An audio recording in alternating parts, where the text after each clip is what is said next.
Alright, so whenever the situation of an active shooter comes up,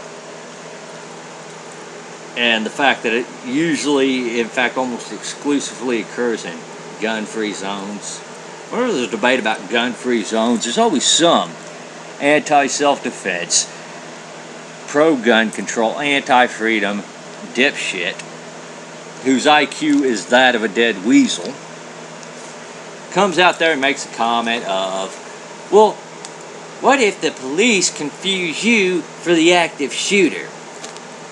Or some variation of that. Now, we can go into probabilities, explain to this moron that, well, hey, our police are a bit more intelligent than you. I know you think just simply having a gun equates to being a murderer, but for the rest of us in the same world, we understand differently.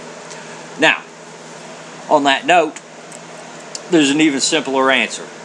And that is, I would rather take my chances with the police confusing me for being that active shooter than to not have my pistol, be that active shooter's victim, or one of his victims, one of his or her victims.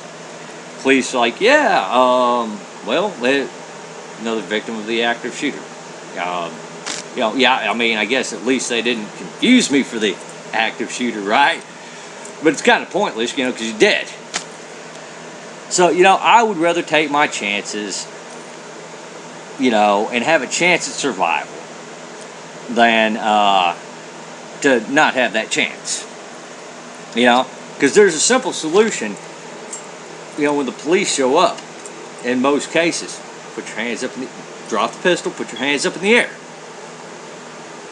Put the pistol on the deck, put your hands up in the air. Believe me, our cops aren't that trigger happy, and if you believe the narrative of Black Lives Matter, you're a fucking moron.